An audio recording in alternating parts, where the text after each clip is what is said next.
네, 여러분 안녕하십니까? 뉴스업 시작합니다. 트럼프 미국 대통령이 참석한 백악관 기자단 만찬장 근처 총격 사건 용의자가 대통령 암살 미수 혐의로 기소됐습니다.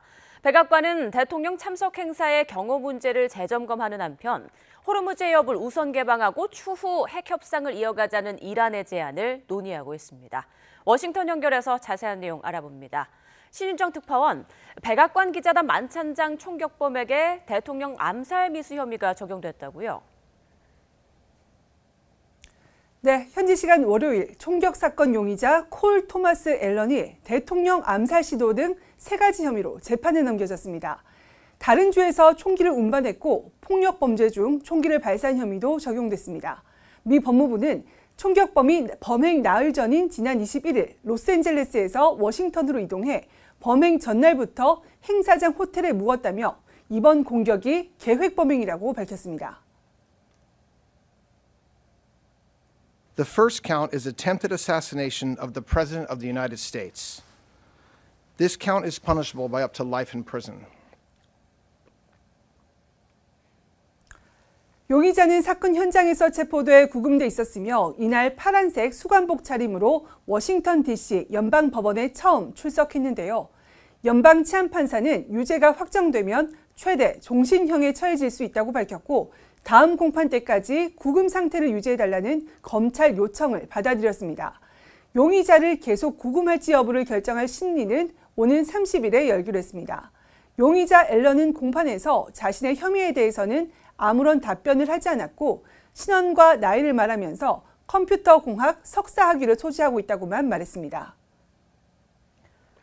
네, 이번 사건에 대해 경호 실패 지적이 이어지고 있는데 백악관도 보안 비상이 걸렸다고요? 네, 백악관은 이번 주 초 수지 와일스 비서실장이 비밀 경호국과 국토안보부 지도부, 백악관 행사 담당자가 참석하는 회의를 소집했다고 밝혔습니다. 백악관은 올해 미국 건국 250주년을 맞아 트럼프 대통령이 참석하는 여러 행사를 기획하고 있는데요. 캐롤라인 레빗 백악관 대변인은 지난 만찬장에서 보안 절차는 잘 지켜졌다면서도 앞으로 트럼프 대통령의 안전을 보장하기 위한 행사 운영 절차 등을 점검할 예정이라고 설명했습니다. 30일 안에 다시 잡기로 한 기자단 만찬에 대통령과 부통령이 또 동시에 참석하느냐는 질문에는 분명히 논의가 이뤄질 사안이라고 말했습니다. 대통령 유고 시 부통령이 권한을 승계해야 한다는 점에서 보안이 상대적으로 취약한 백악관 외부 행사에 두 사람이 동시에 참석하는 데 따른 위험성을 점검하겠다는 취지로 풀이됩니다.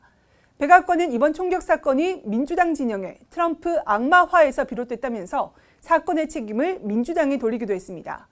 이런 가운데 트럼프 대통령 부부는 토크쇼 진행자 지미 키멀이 최근 발언을 강하게 비판했습니다. 키멀은 지난 23일 방송에서 멜라니아 여사를 향해서 곧 과부가 될 것 같다고 말했는데 이틀 뒤 실제 총격 사건이 발생하며 큰 비판을 받고 있습니다. 트럼프 대통령은 SNS에서 이번 발언이 도를 한참 넘었다면서 키멀은 즉각 해고돼야 한다고 말했습니다. 멜라니아 여사도 키멀의 발언은 증오와 폭력을 조장하며 이제 그만할 때가 됐다면서 토크쇼를 반영하는 ABC 방송사를 향해서 사실상 방송 중단을 요구했습니다. 네, 이어서 미국과 이란 간 종전 협상 상황도 좀 짚어보죠. 이란이 호르무즈 해협을 우선 개방하고 추후 핵 협상을 이어가자는 제안을 미국에 전달한 걸로 알려졌는데 이에 대한 미국 측 반응 나왔습니까? 네, 트럼프 대통령은 현지 시간 월요일 오전 국가안보팀을 소집해서 호르무즈 해협에 관한 이란의 제안을 논의했다고 백악관이 밝혔습니다. 캐롤라인 레빗 백악관 대변인은 해당 제안이 논의되고 있다고 밝혔지만 논의 결과 등은 구체적인 내용에 대해서는 말을 아꼈습니다. I will confirm the president has met with his national security team this morning. I wouldn't say they're considering it. I would just say that there was a discussion this morning that I don't want to get ahead of, and you'll hear directly from the president, I'm sure, on this topic very soon. 이에 앞서 마코 루비오 미 국무장관은 이란이 여전히 호르무즈 해협 통제권을 유지하려 한다면서 미국으로선 용납할 수 없는 일이라고 밝혔습니다. 루비오 장관은 이날 폭스뉴스 인터뷰에서 이란이 말하는 해협 개방이라는 게 이란과 협의해서 허가를 받아야 하고 통행료도 내라는 식이라면 그건 개방이 아니다라고 말했습니다. 이어 호르무즈 해협은 국제 수로라면서 이란이 누가 국제 수로를 이용할지를 결정하는 체제를 수용할 수 없다고 강조했습니다. 또 이란의 핵무기 보유 역시 허용할 수 없다는 점을 재확인하면서 미국이 받아들일 수 없는 레드라인이라는 점을 분명히 했습니다. 지금까지 워싱턴에서 YTN 신윤정입니다. 미국과의 협상이 교착 상태에 빠진 가운데 아라그치 이란 외무장관은 푸틴 러시아 대통령과 만나 양국의 공조를 과시했습니다.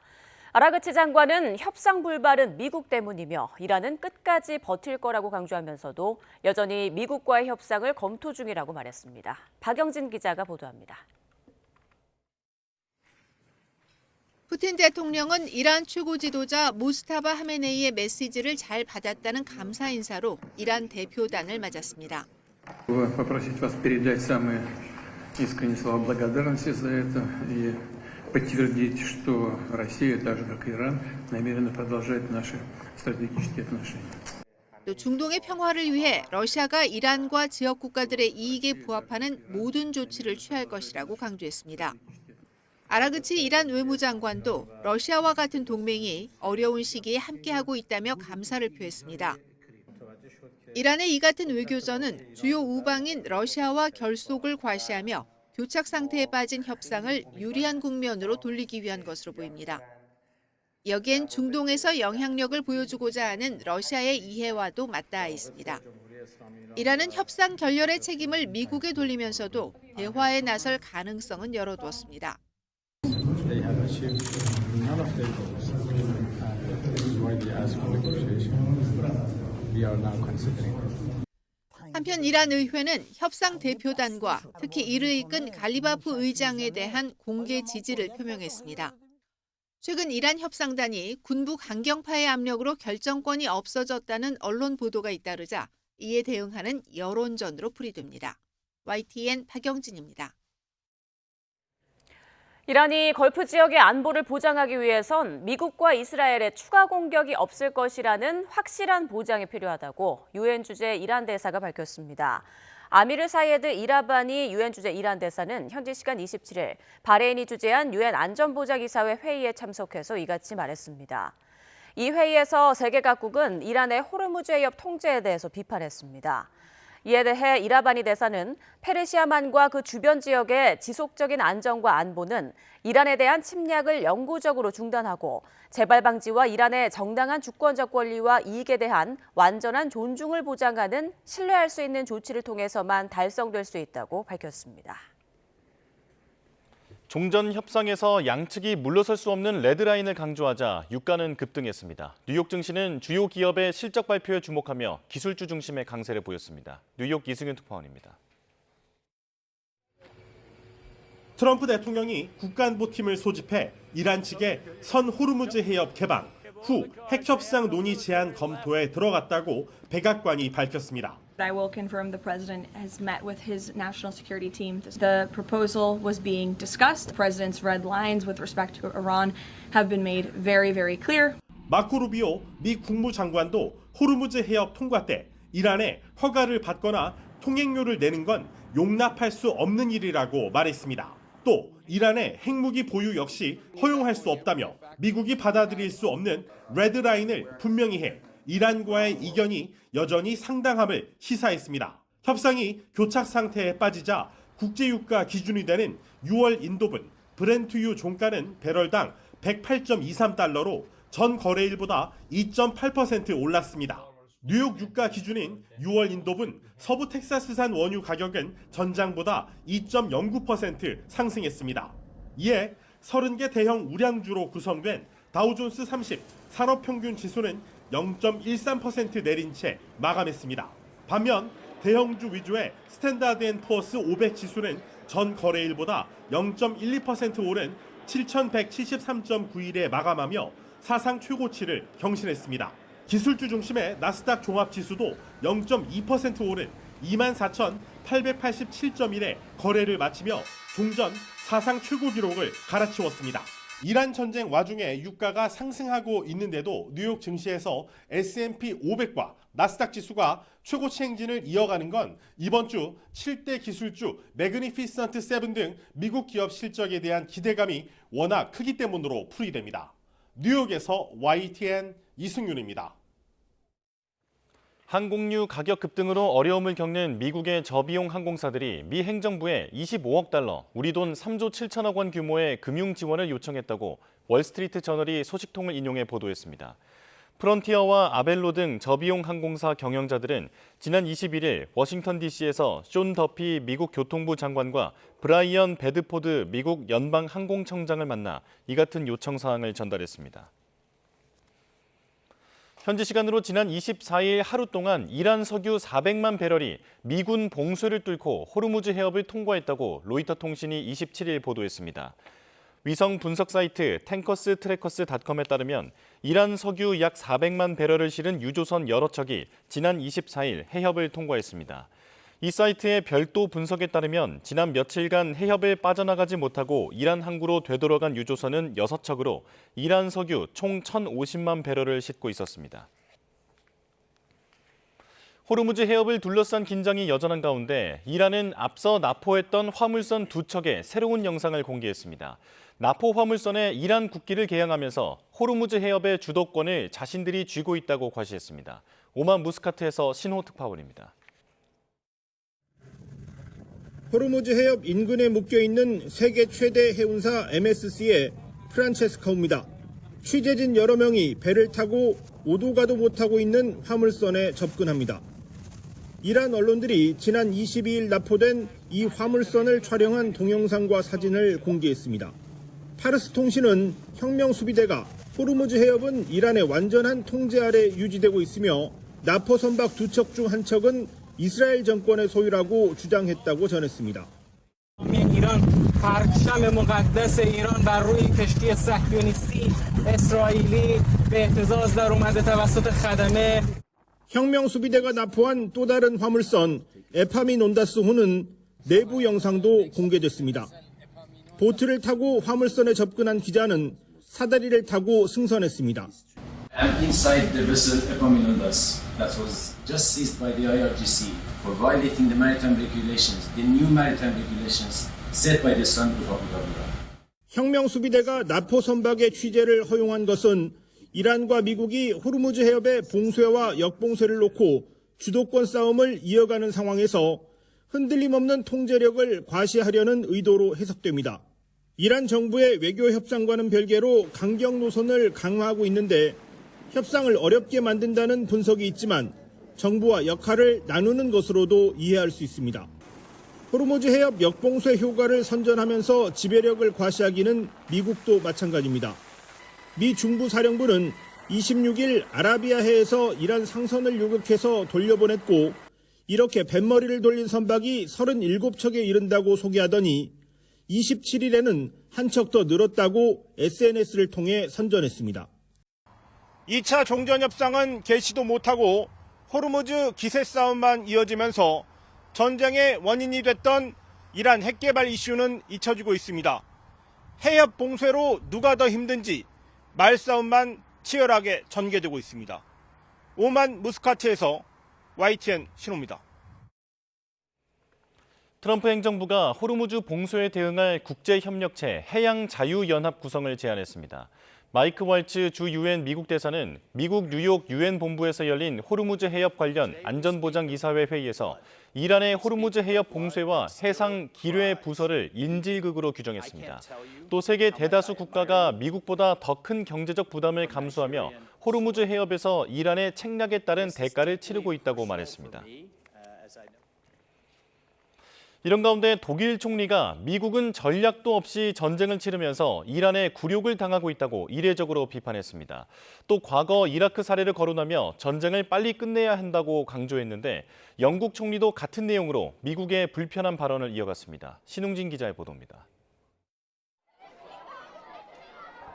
프리드리히 메르츠 독일 총리가 서부 마르스베르크의 한 학교에서 학생들과 토론을 벌이다 작심하고 미국에 쓴소리를 뱉었습니다. Die Amerikaner haben offensichtlich keine Strategie.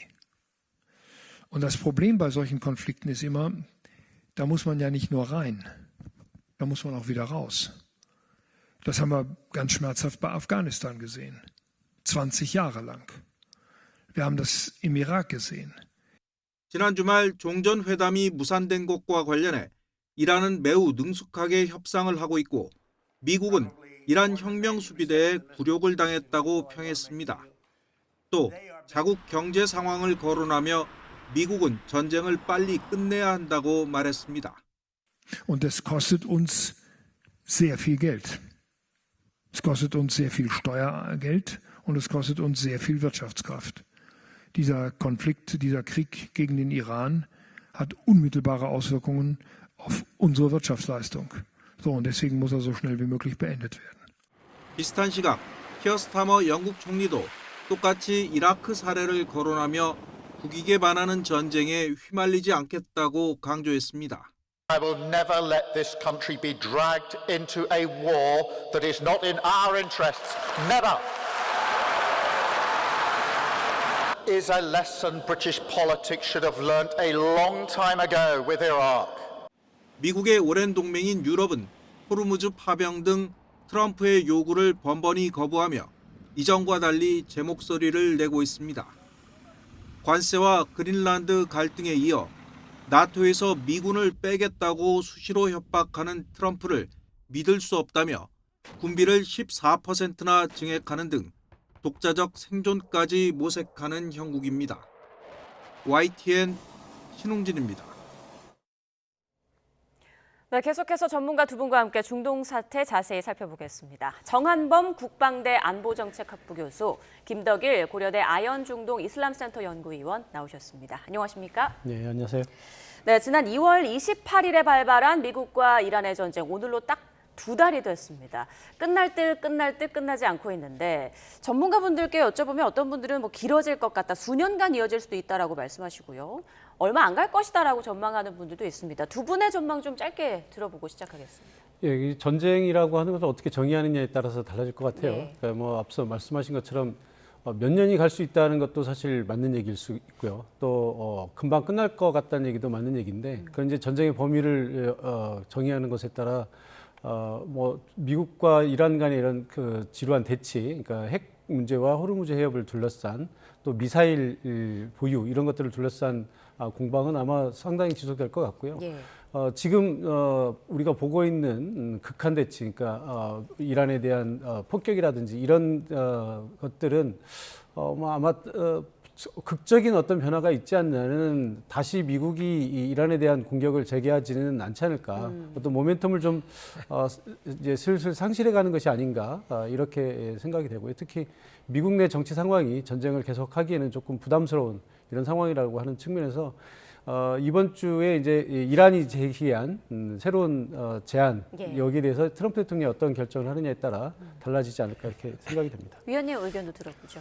예, 지금 이제 휴전 기간이고요. 협상이 이루어질 것 같은데 이루어지지 않는 교착 상태에 빠져 있습니다. 근데 핵 문제를 논의해도 좀 시간이 걸릴 법도 한데, 또 이란 측에서 핵 문제를 논의하고 싶어하지 않는 것 같기도 하고요. 해서 저는 좀 더 이게 경제 전쟁 국면으로 좀 접어들지 않았나 생각하고요. 예. 그래서 저는 앞으로 한 길면은 그래도 몇 개월간은 더 지속될 수 있는 안 좋은 좀 시나리오죠. 그렇게도 지속될 수 있다고 보긴 하는데요. 어떤 일단 그 이란 측과 미국 간의 또 극적인 협상이 이루어지느냐에 따라서 또 빨리 정리가 될 수 있을 거라고 생각하기도 하고, 그래서 예측하기는 상당히 좀 힘든 상황이라고 생각합니다. 네, 아주 단기간에 완전히 끝날 거라는 전망은 좀 하기 힘들다라는 두 분의 공통적인 의견이었습니다. 자, 이번에는 이란이 미국에 제안을 했다고 하는 새 협상안에 대해서 좀 자세히 보겠습니다. 선종전 후 핵협상, 그러니까 종전부터 하고 핵협상은 단계적으로 조율해 나가자는 건데, 이건 미국이 다시 공격할 걸 우려해서 안전보장부터 좀 철저히 하자, 뭐 이런 의도일까요?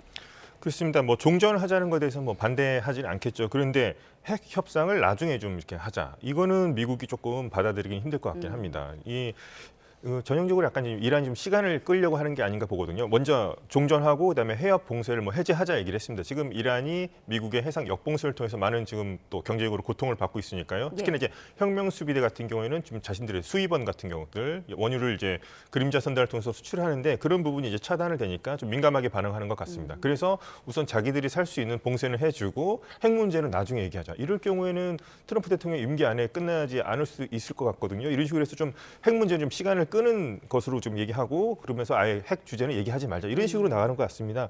미국이 이 제안을 이제 어떻게 반응할지를 좀 지켜봐야 되겠습니다만 이렇게 한다면은 좀 순서도 완전히 좀 차이가 나는 거고요. 1차 협상 때 그러면 핵 얘기가 나오다가 갑자기 이란이 이렇게 지금 태도를 또 전환했기 때문에 협상이 어떻게 될지는 지금 상당히 좀 약간 불투명해 보이긴 합니다. 미국은 이란 제안에 대해서 논의하고 있고 관련해서 트럼프 대통령이 직접 입장을 밝힐 예정이다라고 밝혔는데 미국에서 어떤 입장을 내놓을까요? 어떻게 예상하세요?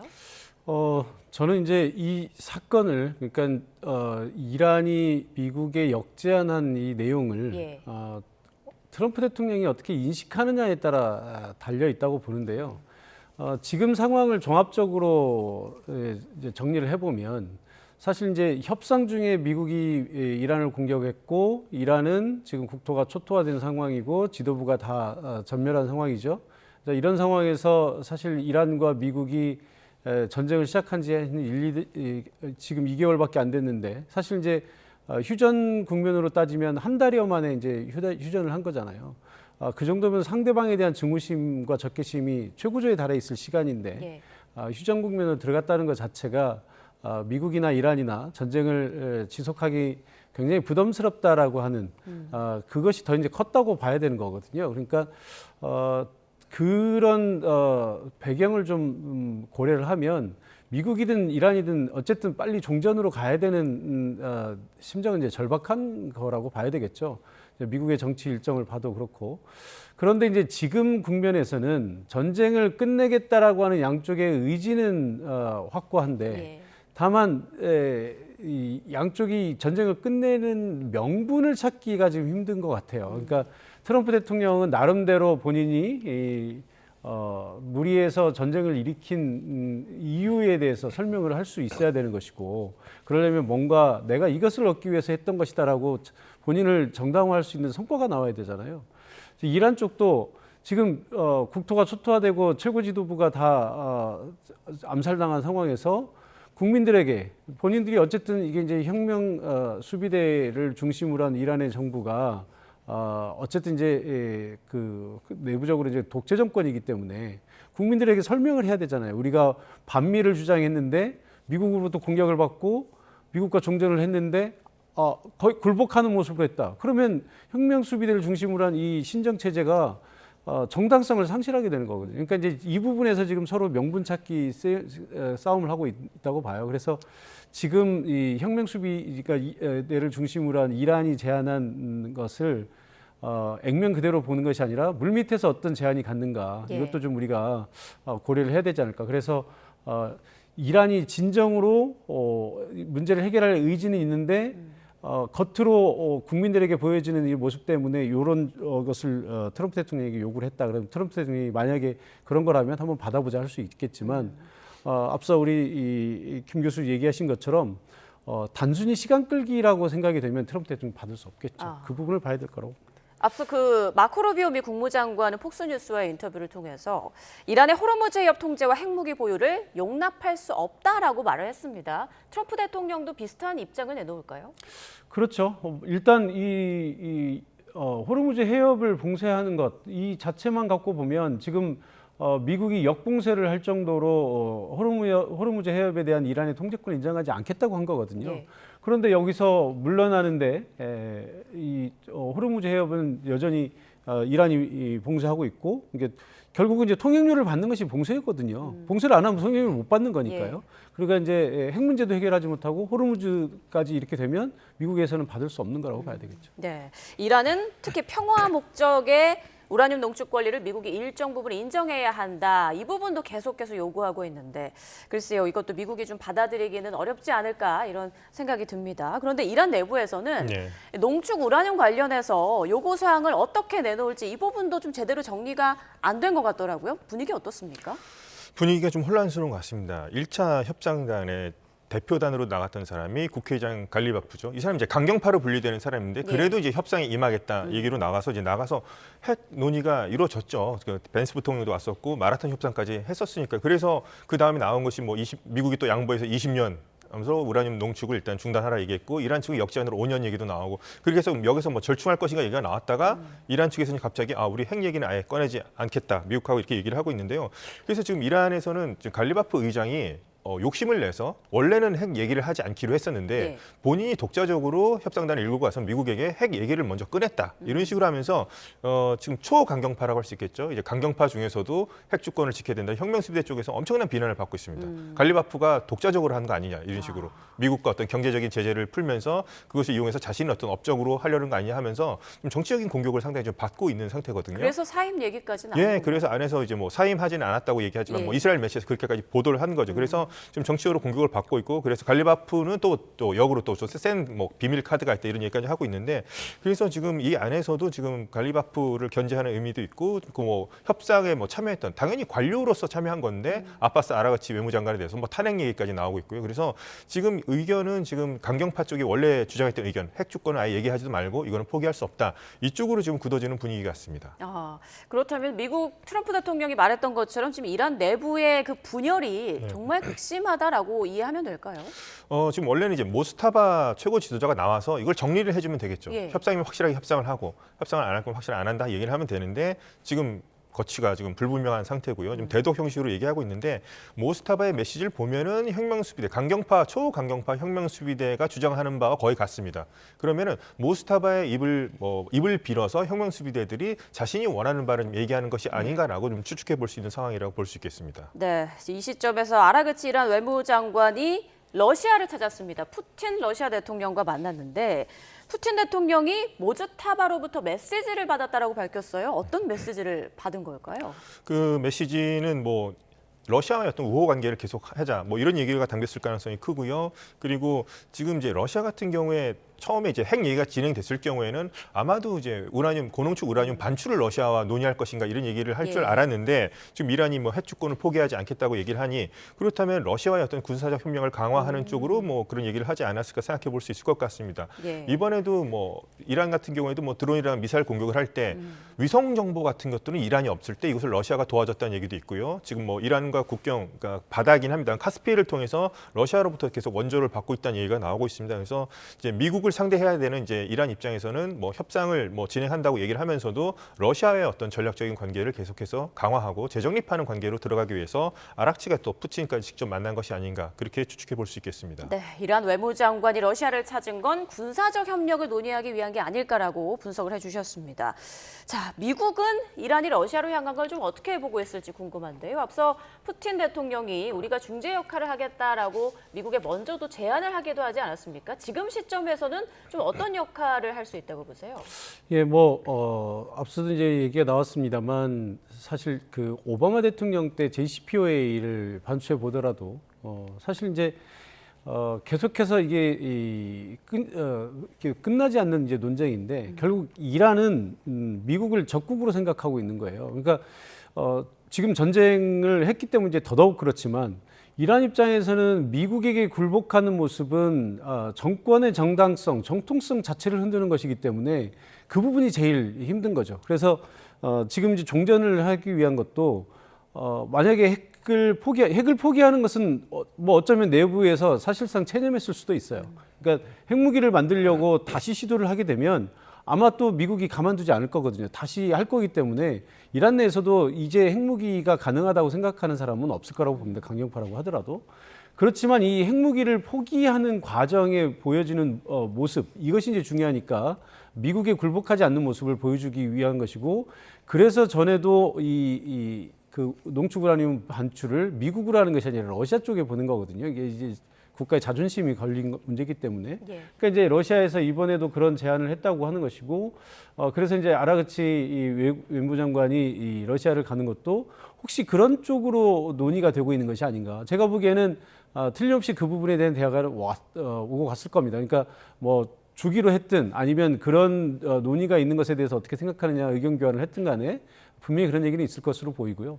그런데 이제 트럼프 대통령 입장에서는 절대 받을 수 없다고 보는 것이 트럼프 대통령은 이 전쟁을 한 이유가 본인이 얼마나 힘이 센지를 보여주고 본인이 승리하는 모습을 보여주기 위해서 국민들에게 이것을 보여주기 위해서 일으킨 대형 이벤트인데 아니 정작 승리는 푸틴이 하는 모습을 보여주고 본인은 얻은 게 없는 이런 모습을 보여주면 트럼프 대통령 입장은 굉장히 이게 난감한 상황 아니겠습니까? 그래서 모르겠어요. 이제 지금 트럼프 대통령이 빨리 전쟁을 끝내야 되는 이 절박감이 얼마나 큰지 그리고 앞서도 말씀드린 것처럼 혹시라도 물밑에서 트럼프 대통령에게 어떤 메시지가 갔다면 이란 쪽에서 명분을 좀 세워달라 그러면 우리가 후속 조치로 이렇게 하겠다라고 하는 그런 얘기가 갔다면 모를까. 그렇지 않다면 트럼프 대통령이 받기는 좀 어려운 카드다 이렇게 보여집니다. 네, 이란이 러시아로 간 이유 군사적 협력을 위해서인지 아니면 핵 관련, 농축 우라늄 관련 논의를 하기 위해서인지 그 부분은 좀 시간이 지나 보면 알 수 있을 것 같습니다. 그리고 지금 협상 중재국인 그 파키스탄 대통령이 중국을 찾았다고 하는데요. 여기서도 어떤 중국의 중재 역할을 요구하러 간 건지 어떻게 예상을 하세요? 네, 처음에 이게 휴전안을 이제 파키스탄이 중재국 대표로서 제안을 했을 때도 그 전에도 이제 중국과 이제 계속 조율을 했었죠. 그래서 실질적으로 파키스탄이 중재국이긴 하지만 그 뒤에 중국의 의견이 좀 반영된 것이 아니냐라는 얘기가 있었습니다.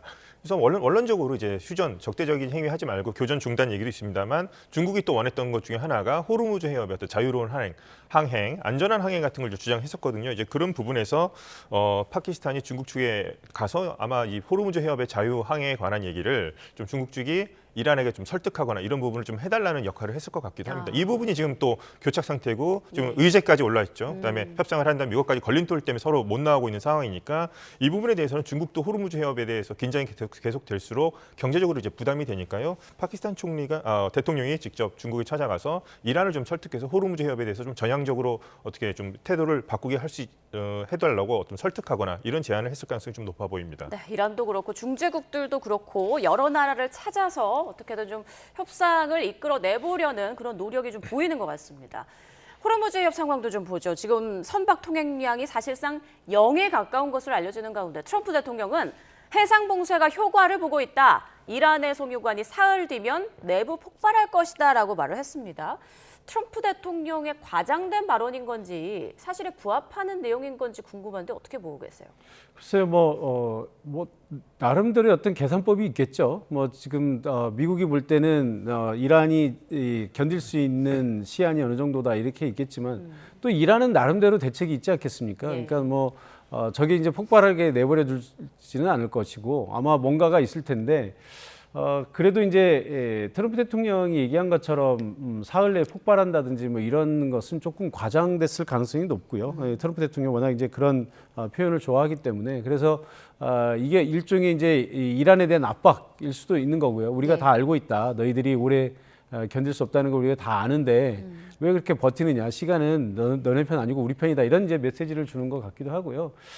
그렇지만 이제 그럼에도 불구하고 어쨌든 이란이든 미국이든 시간이 없는 것은 마찬가지다. 그래서 내부적으로는 아마 다들 이란이든 미국이든 애가 타고 있을 그런 시점인 것은 맞는 것 같습니다. 네, 조급한 마음에서인지 이란이 납포한 선박 영상을 추가로 공개했습니다. 좀 특이한 건 이란 취재진이 직접 그 납포된 선박에서 리포팅을 했다는 건데 이건 어떤 의도라고 볼 수 있나요? 이것은 이제 미국이 계속해서 이제 납포를 하니까요. 이제 자신들도 이제 납포할 수 있다. 그리고 호르무즈 해협은 우리가 꽉 장악하고 있다. 이걸 이제 보여주기 위한 것 같고요. 예. 지난번에도 한번 복면 쓴 사람들 올라가서 이렇게 납포하는 장면 보여줬듯이 이번에 이제 또 방송을 통해서 국민들에게 알리는 거죠. 직접 올라가는 모습도 예, 보이고 그렇죠. 있습니다. 그러면서 국민 여러분, 예. 우리 이란 혁명 수비대가 호르무즈 해협에서 적국의 선박들을 납포하고 있습니다를 좀 국민들에게 알리는 목적도 있는 것 같습니다. 이렇게 함으로써 이 방송이 다시 또 해외로 나가겠죠. 그래서 미국으로 하여금 미국이 이렇게 역봉쇄를 하고 있지만 우리도 지금 호르무즈 해협에 대해서 확실하게 좀 장악하고 있고 우리도 이것에 대해서 양보할 생각이 전혀 없다. 이런 것을 보여주는 일종의 전 선전전이라고 생각합니다. 그 연구위원님께서는 앞서 트럼프 대통령이 말했던 이란의 송유관이 사흘 뒤면 내부 폭발할 것이다. 이 부분은 어떻게 보고 계십니까? 사흘 뒤에 폭발할지 안 할지는 뭐 사흘 후에 보면 되겠습니다만 이제 중요한 거는 이란의 어떤 석유 같은 것들이 지금 하르그 섬이라고 하는 그 석유 터미널로 저장이 되고서 해야 되는데 지금 거기가 이제 계속 넘치고 있다는 거죠. 그래서 그것을 막기 위해서 좀 노후된 유조선까지 데려와서 석유를 그쪽으로 싣고 있는데 이것까지도 이제 포화 상태가 돼버리면 유정을 막을 수밖에 없다는 겁니다. 그러면 유정을 막으면 이게 굳어버린다는 것이죠. 아니면 또 물이 역류할 경우에는 이제 다시는 유정을 못 쓰게 되고서 이런 어떤 화학적인 문제, 기술적인 문제가 있기 때문에 이란이 이제 더 이상 석유 생산을 할 때까지는 이제 복구하는 데 시간이 걸리기 때문에 그런 것을 염두에 둔 것 같습니다. 그래서 이란이 수출을 하지 못하면 못할수록 유정도 계속 돌아가야 되는데 막힐 수밖에 없을 것이고 그럼 이란의 석유 생산 자체가 완전히 막힐 것이다. 그래서 그런 점을 강조한 것 같습니다. 그래서 사흘 후에 폭발할지는 지켜봐야 되겠습니다만 분명히 이란이 지금 원유 수출길이 막혔다면은 이건 분명히 석유 생산에 차질이 있는 것은 분명히 보입니다. 이란산 원유를 실은 유조선이 미국의 봉쇄를 뚫고 호르무즈 해협을 통과했다라는 보도가 나왔습니다. 미국은 호르무즈 해협을 계속 봉쇄하고 있다고 하는데 이걸 완벽히 의도적으로 하고 있지 않은 건지 좀 어떤 상황이라고 보세요? 약간의 어떤 그러니까 그 템포 조절을 하고 있는 것이 아닌가, 강약 조절을 하고 있는 것이 아닌가. 앞서도 이제 말씀드렸습니다만 지금 국면은 이란이나 미국이나 그 종전에 대한 절박함은 이미 있는 것이고요. 만약에 정말 그런 게 없었다면. 트럼프 대통령이 아마 본인이 제안했던 그 시한, 휴전 협정이 그 시한이 지났을 때 공격을 재개했겠죠. 이란도 아마 만약에 정말 결사항전의 의지가 있다면 미국 선박이나 이런 데 드론 지금 보내서 뭐 타격하고 이런 걸 계속 했을 겁니다. 근데 양쪽 모두가 어떤 레드라인을 넘는 것은 굉장히 절제하고 있는 것은 확실하거든요. 그러면서도 이제 계속해서 이런 공방이 오고 가는 것은 사실상 명분 쌓기예요. 그러니까 이란 지금 아라그치나 아니면 그 갈리바프 쪽에서 계속 파키스탄을 통해서 미국에 전달하고 있는 내용은 아마도 그런 것 같습니다. 이제 또 그렇기 때문에 트럼프 대통령이 시간을 두고 기다려보자고 얘기하는 것이고요. 그러니까 우리의 협상 의지는 확고하다. 다만 지금 내부에서 이게 우리가 굴복하는 모습이 이게 할 수 있느냐라고 하는 반발이 있는데 그것이 결국 미국이 호르무즈 해협을 봉쇄하고 있는 것 때문에 결국 그런 것이다. 그러니까 미국이 호르무즈 해협만 봉쇄하지 않았어도 우리가 호르무즈 해협이라고 하는 이 카드를 쥐고 미국과 당당하게 협상하는 모습을 그런 모양새를 만들어 줬어야 되는데 미국이 봉쇄를 해버리는 바람에 이란이 굴욕적으로 미국의 무릎을 꿇는 그런 모습이 결국 그려지는 거 아니냐. 그러니까 좀 그만해라 이렇게 얘기를 지금 전하고 있는 거거든요. 그러니까 아마 미국 쪽에서는 지금 완전히 그것을 받아들여서 역봉쇄를 풀지는 않았지만 그래도 이란 선박에 대해서 너무 지나치게 통제는 하지 않는 그러니까 일부러 슬쩍 보내주는 것도 있고 뭐 이런 면에서 강약 조절을 하는 것이 아닌가 이렇게 생각이 듭니다. 이란이 숨쉴 틈은 주고 있는 것이다. 이런 그렇죠. 말씀이시군요. 이런 가운데 갈리바프 이란 의회 의장이 SNS에 글을 올렸습니다. 아직 안 쓴 카드가 있다. 네. 안 쓴 카드는 뭘까요? 네, 갈리바프 의장 혁명수비대 출신의 이제 강경파였는데 지금 협상 대표단으로 나갔다가 지금 배신자 소리 듣고 있죠. 그렇기 때문에 좀 센 발언을 또 좀 하고 있습니다. 안 쓴 카드 크게 세 가지 얘기하고 있는데요. 첫 번째는 호르무즈 해협 또 봉쇄 카드 얘기하는 것 같습니다. 아직 이거는 사용했지만 더 세게 할 수 있다. 이럴 경우에는 분명히 유가 오르게 만들 수 있을 겁니다. 그리고 또 하나가 아직 사용하지 않은 카드, 전혀 사용하지 않은 카드 있다. 바벨 만데브, 즉 홍해 봉쇄 카드 있다고 얘기하는 것 같습니다. 그렇다면 후티 반군 동원해서 같이 참전을 했습니다만 봉쇄까지도 한번 노려볼 수 있다. 이런 얘기하는 것 같고요. 좀 무서운 거 하나가 이제 송유관 카드. 꺼내들어서 이게 뭐냐면 사우디아라비아 같은 경우는 이제 호르무즈 해협이 현재 이란의 지금 공격을 받고 있으니까 걸프 지역에 있던 항구를 서쪽으로 그러니까 동서 파이프라인을 연결해서 홍해 쪽에 양부 항으로 좀 옮기고 있고요. 아랍에미리트 같은 경우에도 호르무즈 해협에 있는 항구 대신에 인도양 쪽으로 빠지는 그러니까 이란 쪽을 통하지 않고 인도양 쪽으로 빠지는 후자이라라는 항구를 운용하고 있는데 그 파이프 라인까지 공격해서 다른 석유가 나가는 걸 막겠다는 겁니다. 이러면 유가 상승 올려서 미국 부담 갖게 만들겠다. 요 세 카드 지금 가지고 있다고 지금 주장하는 것으로 보입니다. 그래서 경제 전쟁으로 지금 바뀌고 있는 것 같다는 말씀을 해주셨군요. 자, 남은 시간 동안 미국과 이스라엘 내부 상황 좀 잠깐 보겠습니다. 백악관 출입기자 만찬 총격범은 대통령 암살 미수 혐의로 기소됐습니다. 자, 트럼프 대통령 또 한 번의 암살 위기를 넘겼는데 지난번처럼 이번에도 지지율이 오르는 그런 효과를 좀 누릴 수 있을 거라고 보세요? 저는 결론부터 얘기하면 그렇지 않을 것이다라고 보는데 지난번에는 이제 선거 과정에서 일종의 이제 그 암살 시도가 있었는데 그때는 트럼프 대통령의 단호한 모습 그리고 이제 동정심 그래서 지지층을 결집시키고 중도층이 밴드웨거닝 효과를 오는 그런 효과를 맞았는데 지금은 이제 모든 갈등의 시발점이 트럼프 대통령이거든요. 그래서 미국 내 이미 여론이 악화된 상황에서 이런 사건이 벌어졌다는 거죠. 그래서 물론 지금 이제 이 총격 암살 시도를 했던 이 행위에 대해서는 당연히 지탄을 받아야 되고 미국 내에서도 그 행위에 대해서는 분명히 반대하는 의견이 있을 겁니다. 그렇지만 트럼프 대통령이 결국 만들어놓은 극한 갈등, 그러니까 공화당 쪽과 민주당 간의 어떤 양극화된 내분 이런 것이 표출된 아주 극적인 사건으로 이해하는 그래서 트럼프 대통령의 지지율을 오히려 깎아먹는 이런 쪽으로 좀 작용이 되지 않을까 그렇게 보여집니다. 네, 지지율 상승 효과는 아주 제한적일 것이다라는 말씀해 주셨습니다. 이스라엘에서는 야당 두 곳이 통합하면서 네타냐후 총리의 장기 집권에 빨간불이 켜졌다라는 얘기가 나오는데 지금 상황 어떤 건가요?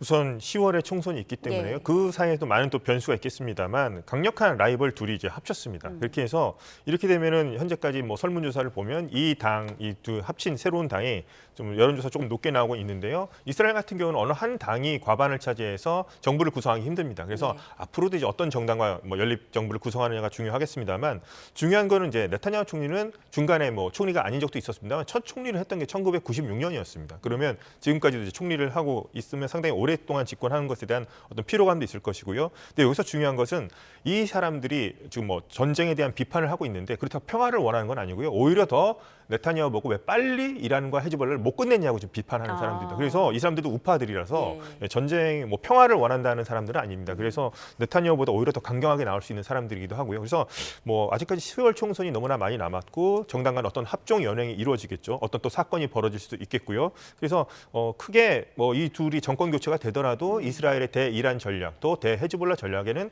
대외 정책으로 큰 변화는 없을 것 같아 보입니다. 전제 국면에도 큰 영향을 미칠 사안은 아니다라는 말씀이시군요. 알겠습니다. 자, 두 분 말씀 여기까지 듣겠습니다. 정한범 국방대 안보정책학부 교수, 김덕일 고려대 아연 중동 이슬람센터 연구위원과 중동 사태 짚어봤습니다. 고맙습니다.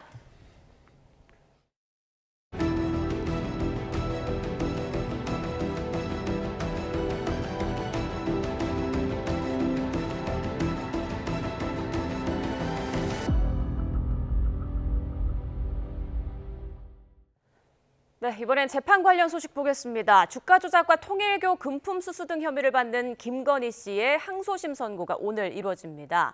통일교 금품 수수 일부만 유죄로 판단했던 1심과 얼마나 다른 판단이 나올지 주목되는데요. 취재기자 연결해서 자세한 내용 알아봅니다. 박광열 기자. 네, 서울고등법원입니다. 네, 오늘 김건희 씨에 대한 2심 선고가 예정돼 있죠. 네, 맞습니다. 서울고등법원은 오후 3시 도이치모터스 주가 조작과 통일교 금품 수수, 명태균 무상 여론조사 혐의를 받는 김건희 씨 항소심 선고를 진행합니다. 1심에서 징역 1년 8개월을 선고받은 지 약 3개월 만인데요. 최대 쟁점은 주가 조작 혐의 인정 여부입니다. 앞서 1심은 통일교로부터 샤넬백과 그라프 목걸이 등을 받은 혐의는 인정했지만 다른 혐의는 무죄로 판단했습니다. 주가 조작 혐의의 경우 자금이 시세 조종에 동원될 수 있다는 걸 김 씨가 미필적으로나마 인식, 용인했다 볼 여지가 있다면서도 구체적으로 어떤 역할을 했는지 증명이 없다며 공범 관계를 인정하지 않았는데요. 특검은 이를 고려해서 2심에선 기존 공범에 더해서 방조 혐의를 추가로 적용했습니다. 죄를 돕는 방조범으로 처벌하는 방안을 검토해달라는 취지인데요. 그러면서 1심과 같이 징역 15년을 선고해달라고 재판부에 요청했습니다. 앞서 오전엔 1심에서 징역 2년을 선고받은 국민의힘 권성동 의원의 통일교 금품 수수 혐의 2심 선고도 이뤄집니다. 네, 그리고 내일은 윤석열 전 대통령에 대한 첫 2심 선고가 진행되죠. 네, 윤 전 대통령의 공수처 체포 방해 혐의 등에 대한 2심 선고가 내일 이뤄집니다. 서울고법 내란 전담재판부 출범 뒤 내려지는 첫 선고인데요. 대통령 경호처를 동원해 공수처의 체포 시도를 저지한 혐의, 또 계엄 선포 전 국무위원 일부의 이 계엄 심의권 행사를 방해한 혐의 등입니다. 앞서 1심 재판부는 혐의 대부분을 유죄로 인정하고 징역 5년을 선고했습니다. 윤 전 대통령 측은 여전히 정당한 행위였다는 입장이지만 특검팀은 항소심에서도 징역 10년을 구형했습니다. 김건희 씨 오늘 항소심과 내일 윤 전 대통령 항소심 모두 생중계될 예정입니다. 지금까지 서울 고등법원에서 YTN 박광렬입니다.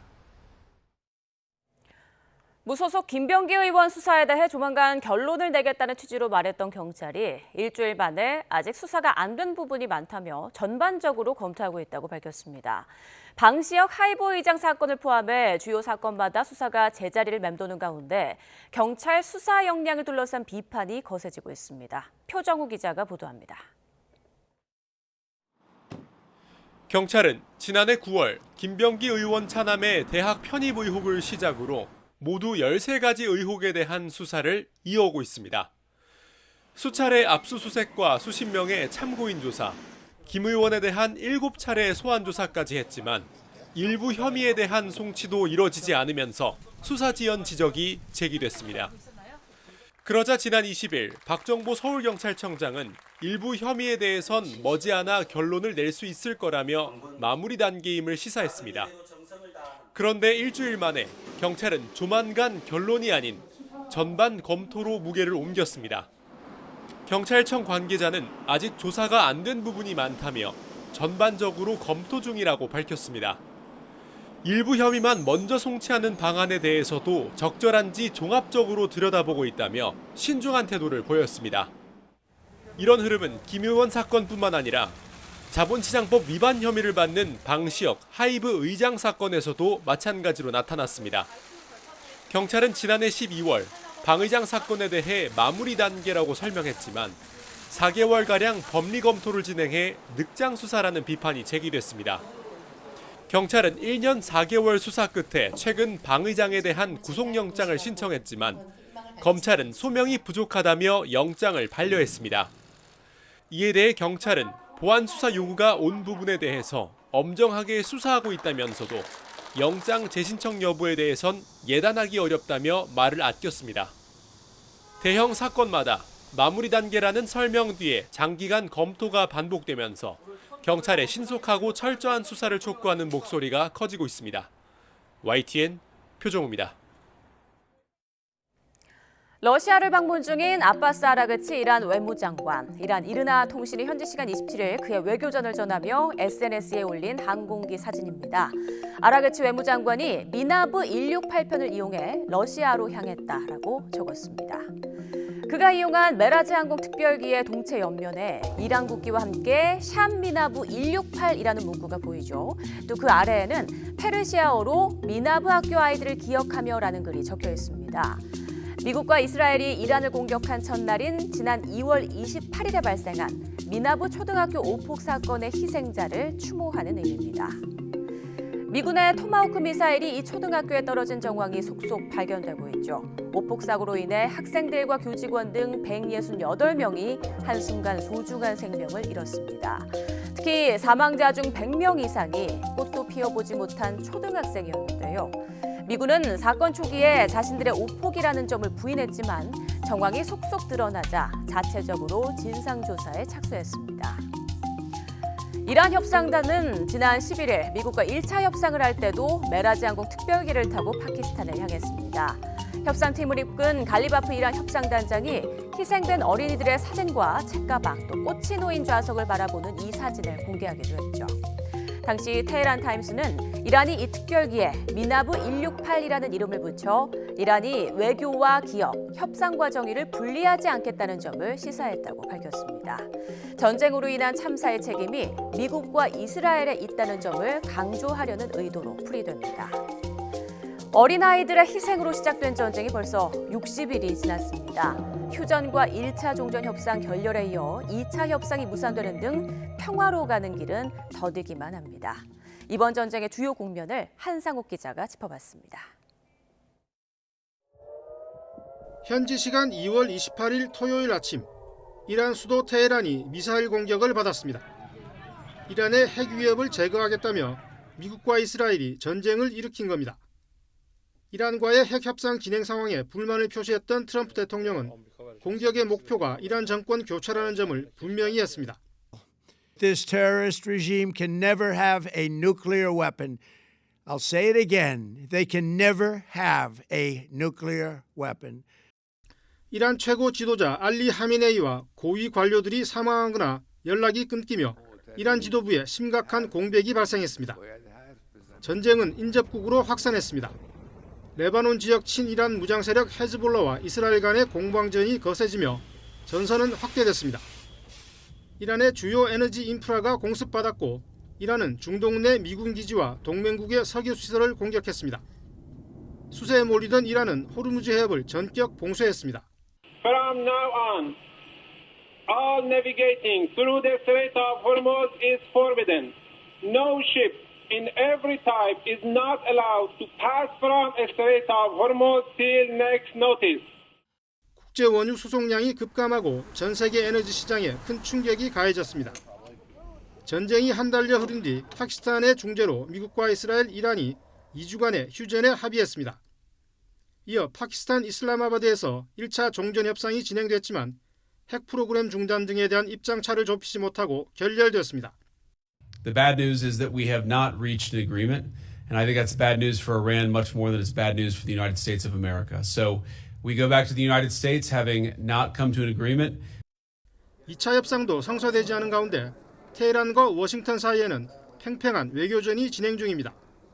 하지만 핵 프로그램 폐기와 제재 해제, 호르무즈 해협 통제 등 핵심 쟁점에서 양측이 한치의 양보도 보이지 않고 있어 평화로 가는 길은 여전히 안개 속입니다. YTN 한상욱입니다.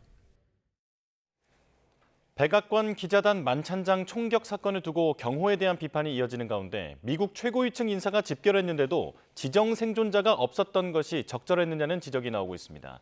캐롤라인 레빗 백악관 대변인은 현지 시간 27일 브리핑에서 백악관 만찬 행사에 앞서 지정 생존자 지정을 논의했지만 두지 않았다고 밝혔습니다.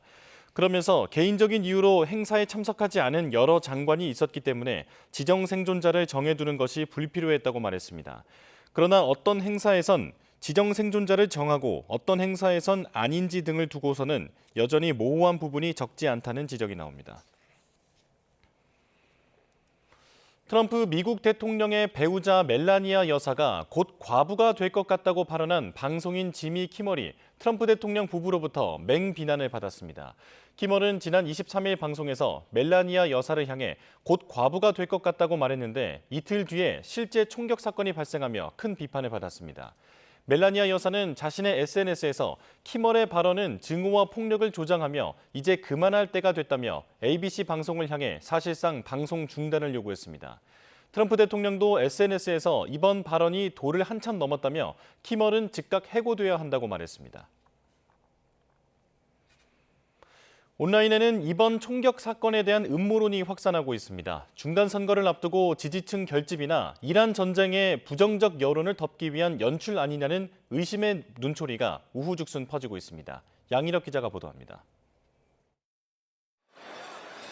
만찬장에 울려 퍼진 총격 소리에 도널드 트럼프 미국 대통령을 비롯해 참석자들이 황급히 몸을 피합니다.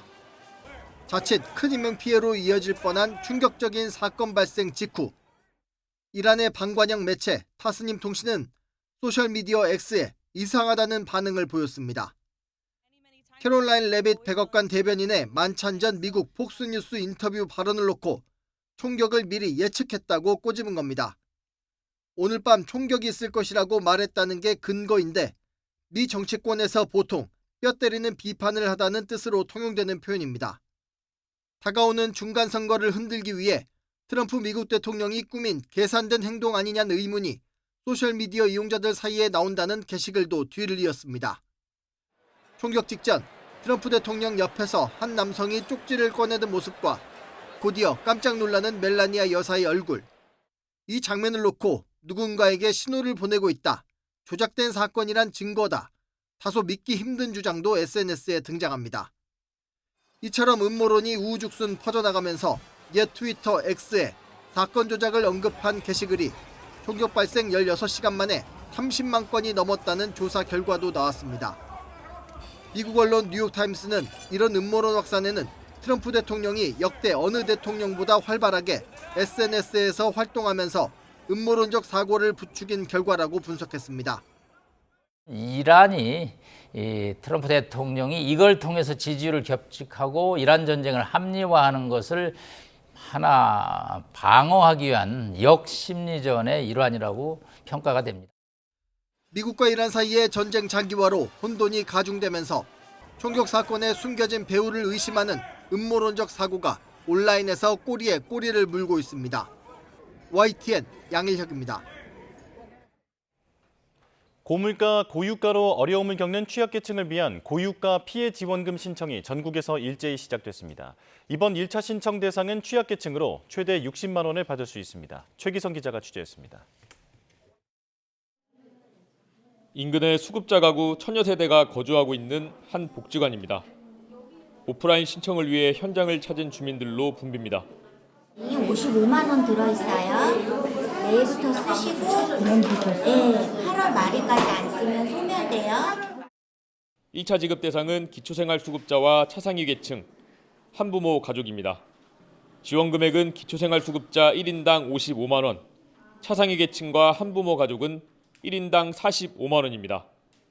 여기에 비수도권이나 인구감소 지역 주민이라면 최대 60만 원까지 받을 수 있습니다. 이번 주까지는 출생연도 끝자리 기준 요일제로 운영되고 5월 1일부터 8일까지는 요일 구분 없이 신청할 수 있습니다. 어떤 삶에 도움은 되겠죠. 먹거리나 물이나 생활에 좀 도움이 될 것 같다고 생각하시나요? 그렇죠. 어머님한테도 좀 쓰고 도움은 되겠죠. 신청은 온라인과 오프라인에서 모두 할 수 있고 이용 수단은 신용, 체크카드나 지역사랑 상품권, 선불카드 가운데 선택할 수 있습니다. 지원금은 온라인 쇼핑몰이나 배달 앱, 유흥업소에서는 쓸 수 없습니다. 중동 전쟁 사태로 해서 지금 물가도 많이 오르고 있고 공급망 문제도 심각해지고 이런 여러 가지 문제들을 우리 경제에 악영향이 미치지 않도록 미리 조치를 한다는 그런 차원에서 전체 국민 가운데 소득 하위 70%를 대상으로 한 2차 신청은 다음 달 18일부터 시작합니다. 지원금은 올해 8월 31일까지 쓰지 않으면 사라집니다. 정부는 지원금 안내 문자를 사칭한 스미싱 범죄가 기승을 부릴 것으로 보인다면서 출처를 알 수 없는 링크는 클릭하지 말라고 당부했습니다. YTN 최기성입니다. 경찰이 정부의 주사기 매점 매석 단속에 적발된 의료기기 판매 업체들에 대해 수사에 착수했습니다. 한 업체는 10만 개가 넘는 주사기를 복원하다 고발됐는데 당국은 앞으로도 매점 매석 행위에 대해 엄정 대응한다는 방침입니다. 조경원 기자입니다. 중동 사태 여파로 주사기 수급 불안 우려가 커지자 정부는 지난 13일 매점 매석 행위를 금지하는 고시를 내렸습니다. 월 평균 판매량의 150%가 넘는 주사기와 주사침 등을 5일 이상 보관하지 못하도록 하고 같은 판매처에 과다하게 공급하는 행위도 금지했습니다. 평소보다 많은 물량을 보유하거나 특정 구매처에 많은 물량을 제공하는 행위를 막아 필수적인 의료 제품인 주사기와 주사침의 공급망 안정과 수급 불안을 이에 따라 식약처는 최근 특별 단속반을 운영해 주사기 판매업체 32곳을 적발하고 이 가운데 4곳은 매점 매석 고시를 위반한 혐의로 경찰에 고발했습니다. 수사 대상에 오른 업체 가운데 한 곳은 주사기 13만 개를 창고에 5일 넘게 보관하고 있던 것으로 파악됐습니다. 또 다른 업체는 동일한 판매처 33곳에 월 평균 판매량보다 59배 많은 주사기 62만 개를 판매한 것으로 조사됐습니다. 고발장을 접수한 경찰은 곧바로 업체들이 위치한 인천, 경기, 전남 등 각 시도경찰청 반부패경제범죄 수사대에 사건을 배당해 수사에 착수했습니다. 경찰은 물가 안정과 유통질서 확립을 위해 매점 매석 등 불법 행위에 대해 엄정하게 수사한다는 방침입니다. 또 관련 첩보를 전방위적으로 수집하고 식약처 등 관계기관과 주사기 유통 과정 전반에 대한 점검을 강화하기로 했습니다. 식약처는 이번 주 2차 특별 단속을 실시해 위반 행위를 발견할 경우 고발 등 조치할 계획입니다. YTN 조경원입니다. 고유가 피해 지원금 지급이 시작된 가운데 서민 경제에 미칠 영향이 주목됩니다. 증시는 최고가를 연일 경신하고 있지만 실물 경기에 대한 우려는 커지고 있는데요. 허준영 서강대 경제학과 교수와 자세히 짚어보겠습니다. 어서 오십시오. 네. 자, 1인당 최대 60만 원을 받을 수 있는 고유가 지원금 지급이 이틀째를 맞았습니다. 정부는 속도감 있게 지급을 완료하겠다라는 입장인데요. 지급 대상이 어떻게 되는 겁니까? 그러니까 지급 대상이 이제 소득 하위 70%는 아직 신청 안 하시면 되고요. 지급 현재 대상은 기초수급자랑 차상위 계층, 한부모 가구까지 지금 신청을 하실 수 있고요. 그렇게 신청하시는 게 5월 8일까지입니다. 예. 시간을 두고 이제 지급이 완료될 텐데 그 하위 70% 이 부분에 대한 비판은 아직도 계속 나오고 있더라고요. 그러니까 70%를 이제 정부가 좀 임의로 정하는 것에 대해서 형평성 얘기도 있고 한데 이건 어떻게 보십니까? 그러니까 그 하위 70%는 그냥 정한 건 아닌 것 같고요. 제가 보니까 이게 줄을 쫙 세워놓으면 밑에서부터 70인데 사실 우리나라의 평균을 구한 겁니다. 소득의 평균을 구하면 이게 아무래도 소득 높으신 분이 오른쪽 끝에 쭉 가 있을 거니까 평균을 구해보면 대충 한 하위 70%까지 커버가 된다라고 지금 아마 이렇게 논리가 나온 것 같고요. 사실 한 2023년으로 기준으로 보니까 우리나라 상위 한 10%가 세금 부담에 한 85% 근로소득세 같은 걸 하고 있더라고요. 이렇게 보면은 내가 세금은 대부분 내고 있는데 이거 정작 이런 건 잘 못 받는 거 아니야라는 생각하시는 분들이 계실 것 같긴 해요. 근데 이거는 어떻게 보면 이제 그때 있는 일회성 지원이잖아요. 좀 더 근원적으로 봤을 때는 우리나라는 아무래도 이제 면세자 기준이 좀 높아서 이 노동소득세가 높은데도 불구하고 사실 이렇게 그 세금을 안 내시는 분이 좀 많거든요. 그렇게 봤을 때 오히려 이런 것들을 조금 잘 저희가 보정을 하는 게 향후엔 더 이슈가 될 것으로 보입니다. 예. 그런데 고유가 지원금이라는 그 명칭과는 다르게 주유소에서는 못 쓰는 경우가 많다라는 보도가 나오고 있습니다. 어떻게 된 겁니까? 이게 연매출 30억 원 이하인 데서만 쓰실 수 있는데 이게 아무래도 소상공인 보호라는 또 하나의 목적을 갖고 있어서 그런 것 같아요. 그렇게 봤을 땐 서울에서는 쓸 수 있는 곳이 한 뭐 20%가 채 안 되고요. 주유소 중에. 전국으로 봤을 때도 한 40%. 그러니까 10곳 중에 한 4곳 중에서만 지금 쓸 수 있다.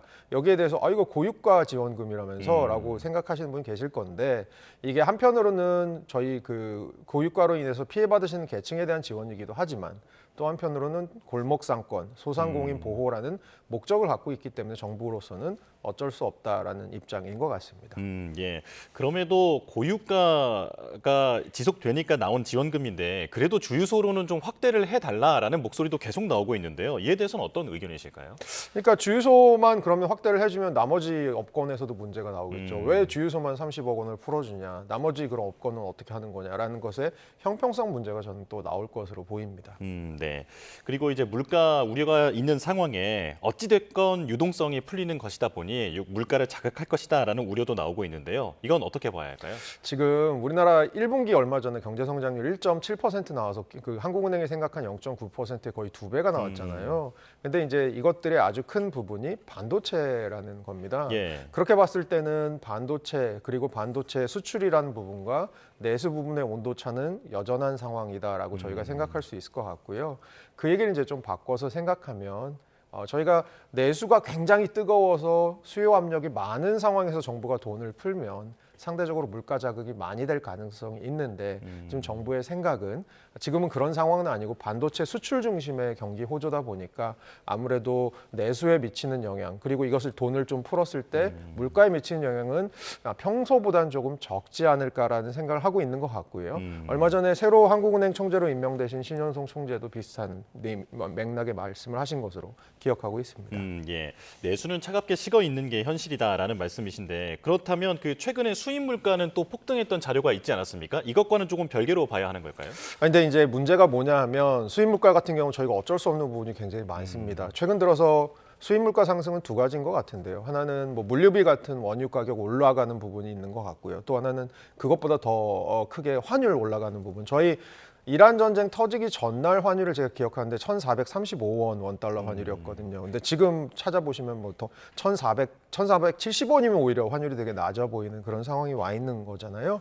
그렇게 봤을 때는 수입 물가 밀어 올리는 부분, 뭐 하다못해 지난달 저희 소비자 물가 지수 상승률에 보면 석유류 가격이 전년 동월 대비 9.몇% 정도 올랐던 거 기억해 보시면 결국은 최근 들어서 물가가 올라가는 부분 중에 저희가 어쩔 수 없이 이 전쟁으로 인해서 벌어지고 있는 부분 일어나고 있는 것 같습니다.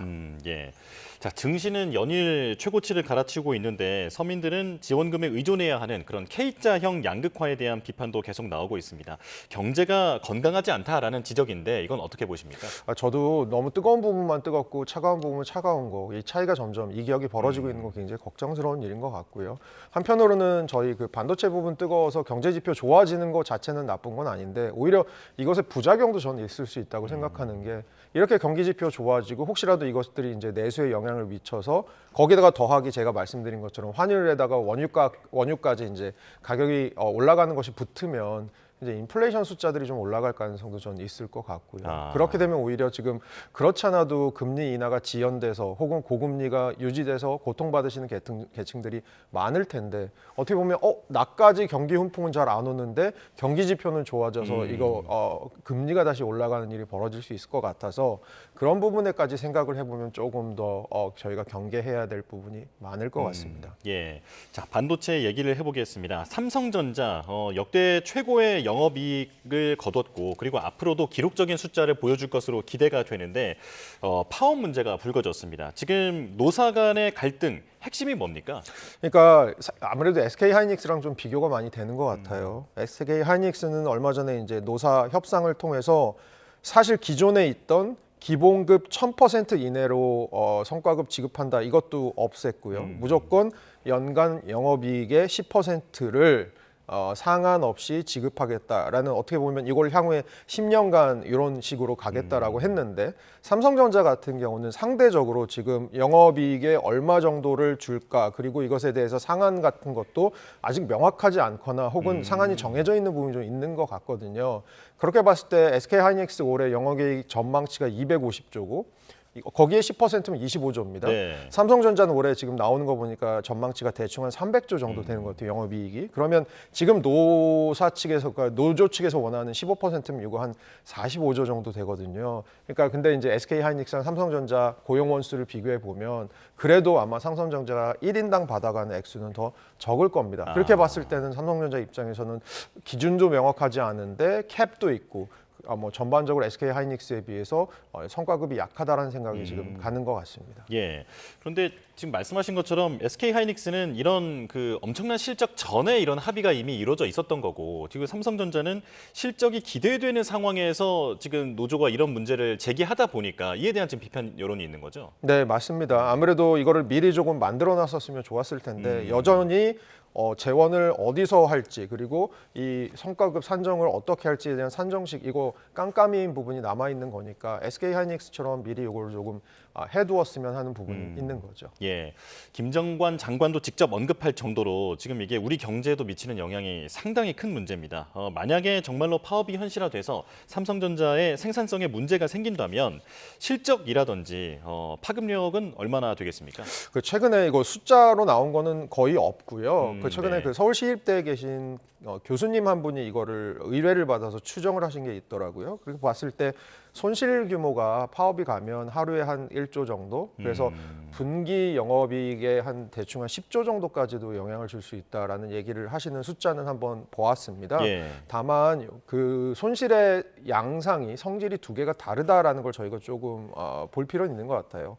가동이 중단돼서 당장 물건을 팔지 못해서 생기는 직접 손실도 있지만 사실은 더 근본적으로 저희가 봐야 될 건 고객 이탈입니다. 예. 삼성전자 굉장히 잘하다가 삼성전자가 파업을 함으로써 수급이 끊겼어라고 생각하는 외국의 바이어들.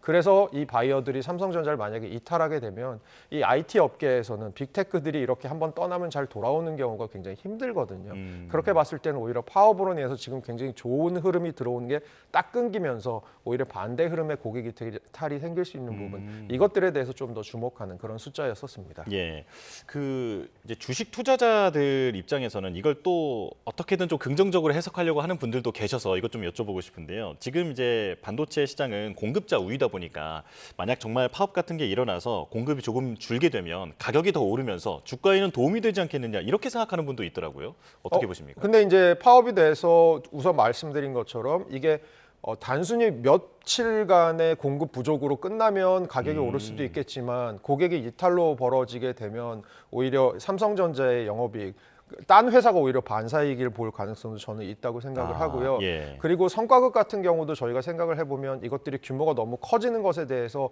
경계감을 가지는 거 하나는 주주 환원 같은 것들이 오히려 약해지지 않을까라는 생각을 해보면 이것도 아마 주가에는 악영향일 가능성이 있기 때문에 사실은 모든 게 한 면만으로 그렇게 흘러갈 수는 없을 것 같습니다. 예. 그런데 삼성전자뿐만 아니라 지금 대기업 전반으로 이런 노사 문제가 표면화하는 그런 흐름이 보이고 있거든요.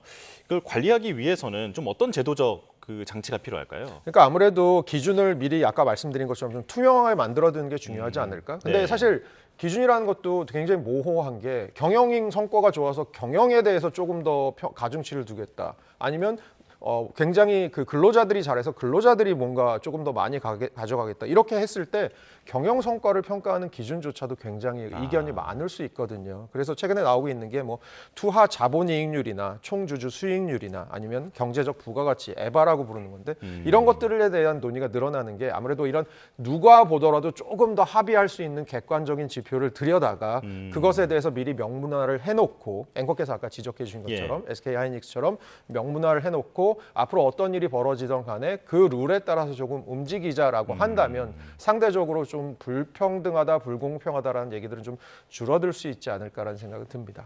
예, 명확한 제도 가이드라인이 필요해 보입니다. 자, 이제 9시가 지나면서 개장했는데요. 우리 증시 어떻게 움직일지 궁금합니다. 현장으로 바로 가보겠습니다. 이제 잠시 뒤면 전광판에 오늘 시초가가 반영이 될 것으로 보이는데요. 교수님, 일단 그 지금 전쟁도 계속되고 있고 그리고 고유가는 여전하고 심지어 전쟁이 끝나더라도 고유가는 계속될 것이다 라는 전망이 계속 나오고 있는데 증시는 연일 사상 최고가입니다. 어떻게 이해해야겠습니까? 이미 벌어진 리스크는 상수로 지금 가정하고 가는 것 같고요. 그리고 최근 들어서 그 미국에서 또 빅테크들의 실적 시즌이 다가오면서 생각보다 빅테크들이 실적이 올해 괜찮을 것 같다라는 예상이 지금 계속 들어가고 있는 것 같습니다. 예. 그렇게 봤을 때 미국의 빅테크들과 같이 맞물려 돌아가고 있는 우리나라 반도체 기업들에 대한 관심이나 주식시장의 열기 등도 점점 올라가는 것으로 이해할 수 있을 것 같습니다. 예, 자, 지금 상황 정리해 드리겠습니다. 증시 오늘도 상승 출발하고 있는 상황인데요. 일단 코스피 현재는 0.55% 오른 6,651포인트를 지나가고 있습니다. 마찬가지로 연일 사상 최고치를 계속 경신하고 있고요. 코스닥은 조금 전엔 빨간불이었는데 지금은 파란불로 바뀌었습니다. 0.16% 내린 1,224포인트 지나가고 있습니다. 하지만 코스닥도 26년 만에 1,200포인트 선을 회복했기 때문에 투자자들의 기대는 큰 상황입니다. 그리고 원달러 환율 보겠습니다. 1,474원 지나가고 있는데요.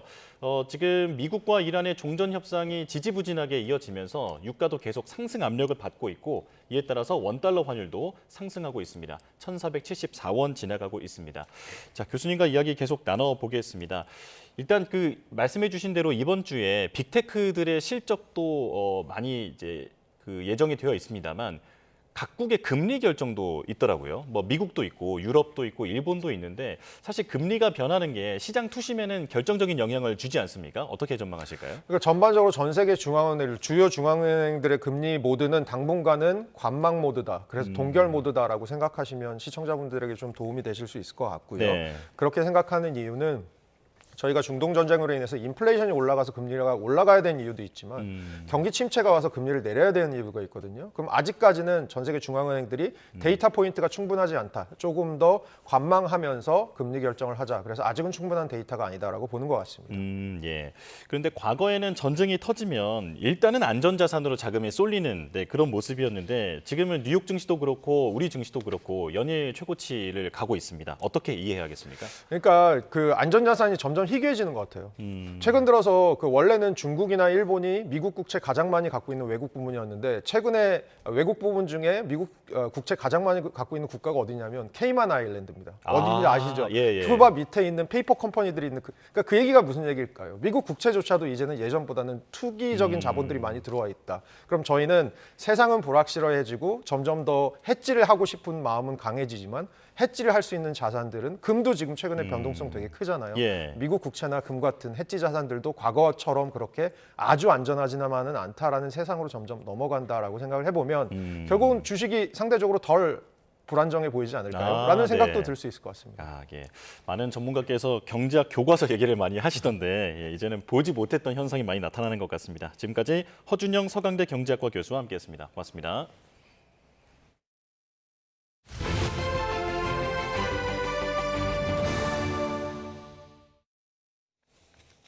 수술을 담당한 의사들이 모두 수술실을 비운 사이 환자가 의식불명에 빠졌다는 소식 어제 YTN이 전해드렸습니다.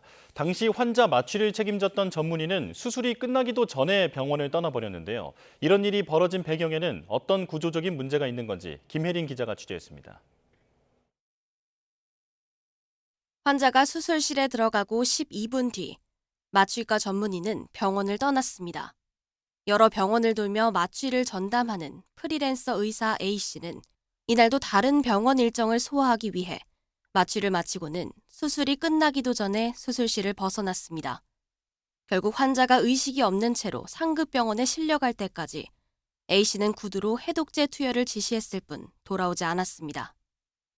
마취하고 별 문제가 없을 것 같아가지고 다른 병원에 일이 생겨가지고 이동하는 중이었습니다. 프리랜서 경험이 있는 마취의들은 다음 수술 일정에 쫓기다 보면 마취 상태 환자를 두고 수술실을 떠나는 일이 비일비재하다고 말합니다. 이동 시간을 줄여야 되고 또 이 병원 수술 시간에 맞춰서 가야 되기 때문에 중간에 나온다는 거죠. 이게 문제가 되는 거죠. 배경에는 월급 의사의 2배를 웃도는 높은 수익이 있습니다. 건당 30만 원가량의 마취 수당이 전문의들을 병원 밖 프리랜서 시장으로 끌어들이는 겁니다. 수입도 사실은 프리랜서가 더 높습니다. 왜냐하면 프리랜서는 3.3%만 세금을 떼기 때문에 공직인들은 제대로 다 신고를 하고 들어가지만 프리랜서들은 세금을 일단 적게 내고요. 병원의 이해관계도 맞물려 있습니다. 수술이 많지 않은 병원은 상근 마취과 전문의를 두는 것보다 필요할 때마다 프리랜서 의사를 부르는 게 부담이 적기 때문입니다. 개인 수술하는 병원에서 마취과 선생님을 상시적으로 고용하기는 너무 비용이 많이 들기 때문에 그렇게 할 수 있는 병원이 많지는 않죠. 마취과 전문의들의 프리랜서 전향 등으로 중증 환자를 다루는 상급 병원에서도 마취의를 구하기 힘들어 의료 공백이 우려된다는 목소리가 나옵니다. 문제로는 원가에 미치지 못하는 건강보험 수가가 지적되는데 2023년 기준 심장수술 시 마취 수가는 일본의 18분의 1, 미국의 29분의 1 수준입니다. 그런 만큼 건강보험 수가를 현실화하는 등 근무 환경을 개선해 의사들이 병원을 떠나 프리랜서 시장으로 쏠리는 현상을 줄여야 한다는 겁니다. 환자 안전에 대한 책임감 강화는 물론 의료 시스템 보완을 위한 고민이 시급하다는 지적입니다. YTN 김혜린입니다. 새벽 시간 서울 마포구 아파트에 야생 멧돼지가 출몰해 붙잡혔습니다. 멧돼지가 포획되기 전 인근 대학교 캠퍼스에서는 목격 신고가 잇따랐습니다. 안동준 기자입니다. 야생 멧돼지 한 마리가 사납게 몸부림칩니다.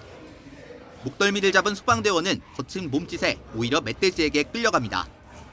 다른 소방대원은 올가미를 걸어보려다 돌진하는 멧돼지를 간신히 피합니다.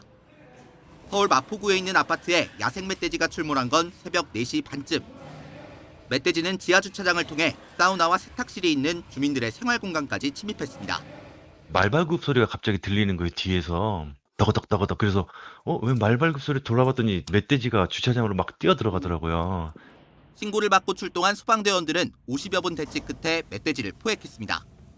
다만 멧돼지는 포획 도중 폐사했고 구청으로 인계됐습니다. 멧돼지가 잡힌 아파트 길 건너에 있는 이화여자대학교 캠퍼스에서는 며칠 전부터 목격 신고가 잇따랐습니다. 학교 측은 학생들에게 야간 캠퍼스 출입을 자제하라고 안내하고 소방당국이 수색에 나섰지만 며칠째 발견하지는 못했습니다. 마포구 아파트에 나타난 멧돼지와 동일한 개체인지도 확인되지 않았습니다. 서울시에 신고가 접수된 야생 멧돼지는 지난 2022년 205마리에서 재작년 486마리로 매년 증가하고 있습니다. YTN 안동준입니다.